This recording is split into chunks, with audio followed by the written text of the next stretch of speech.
There's a rumor that is picking up speed in the media, affirming that it is possible to both produce more while polluting less. Some people call it green growth. This rumor is not only a rumor, it's also a belief deeply embedded within our current environmental strategies. SDG 8 aims to decouple economic growth from environmental degradation. The Paris Agreement mentions promoting economic growth while responding to climate change. The European Green Deal speaks of economic growth decoupled from resource use. During the opening plenary, Roberta Metsola told us that the objective was to grow sustainably. And Ursula von der Leyen called for a new European growth model. Problem? The idea of an economic growth fully decoupled from nature is a fairy tale. It is scientifically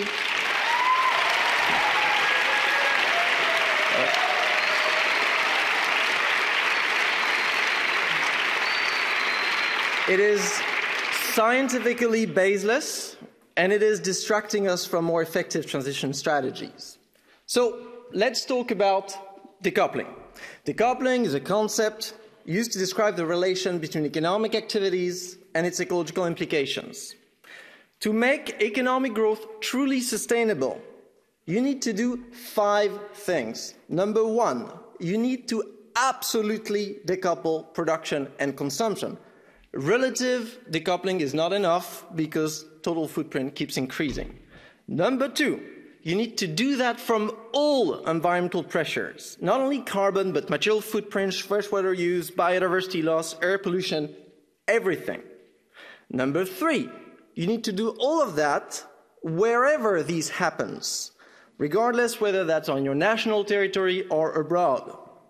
Number 4, you need to do all of that at a pace that is sufficiently fast to avoid ecological collapse.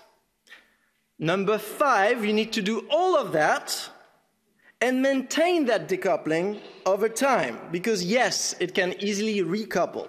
So I repeat, if you want green growth, you need to absolutely decouple production and consumption from all environmental pressures, wherever these happen, at a pace that is sufficiently fast to avoid ecological collapse, and you need to maintain that decoupling over time. That green growth has never been achieved anywhere on Earth, and I haven't seen any convincing evidence showing that it could. If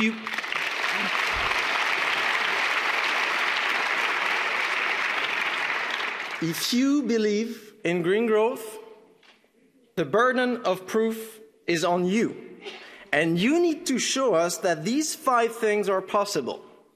Waiting for that, and we've been waiting long enough, we may want to start working on a sustainability transition that is actually feasible. At this point, some will say that there's been some decoupling here and there, especially in Europe, and so perhaps, maybe, if this and that, decoupling will very soon happen. So let's look at what some people describe as a success story of green growth, here concerning greenhouse gas emissions. Here's the evolution of territorial emissions in 28 European countries.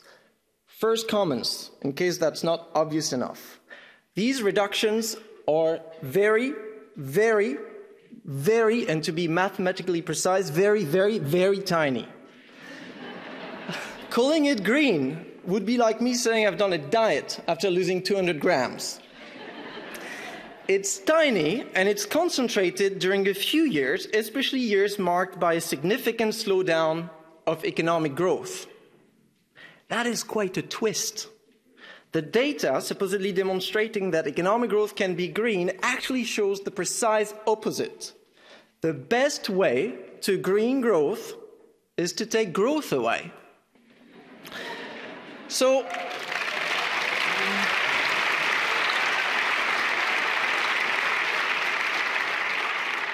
let's say we want to reduce emissions by 55% before 2030. Looking at the current rates of coupling between GDP and carbon, the only way of reaching that objective would be to degrow GDP by between -1% and -2% per year. And that is to achieve an objective termed only in carbon, only in territorial emissions, and not taking into account equity. If you want to take that in, that means you will do much more. And the numbers can be discussed, and I'm sure we'll spend the whole day doing that. But the logic is clear. Producing and consuming more makes it more difficult to reduce ecological footprint. This is true for emissions, and it's even truer for other environmental pressures we're still intensely coupled with GDP. So I repeat, whatever technology we have, it is easier and faster to reduce ecological footprint in a situation where levels of production and consumption decrease. And you know what? If technological progress speeds up, great. It means we'll reduce emissions even faster. But it feels irresponsibly foolish to bet the survival of humanity on a highly improbable miracle predicted by the obscure models of a handful of economists.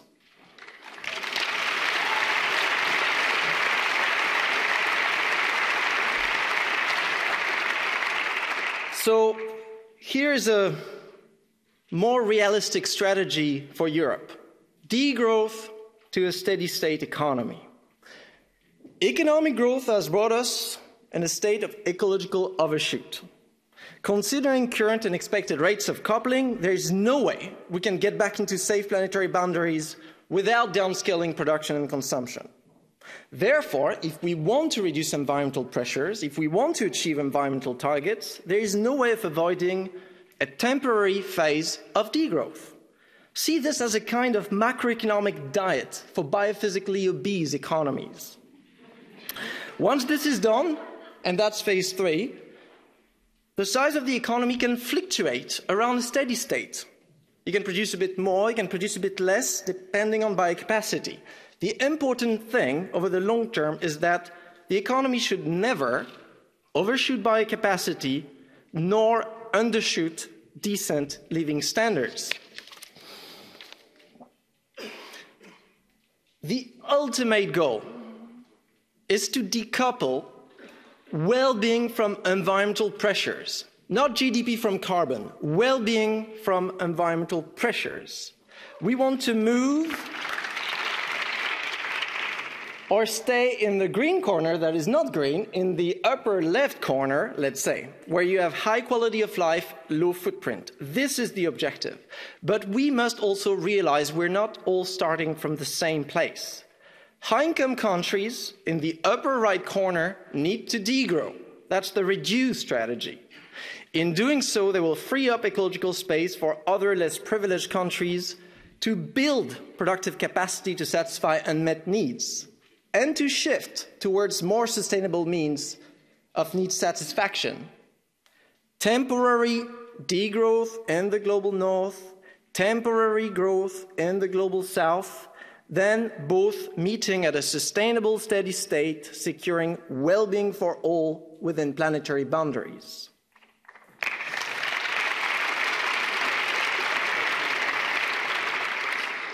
So in the end, my message is this. The story of decoupling is reassuring. It's a don't worry, everything is fine, everything is going to be okay kind of thing to say. And this is precisely why that story is dangerous.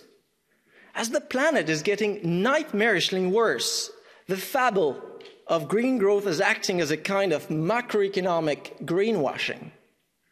My worry is that we're losing precious time arguing that maybe one day, perhaps, if this, if that, decoupling could happen.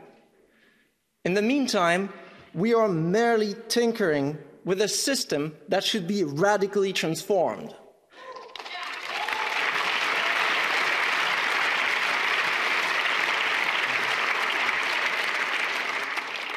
Fact is, rich countries today still look like seesaws.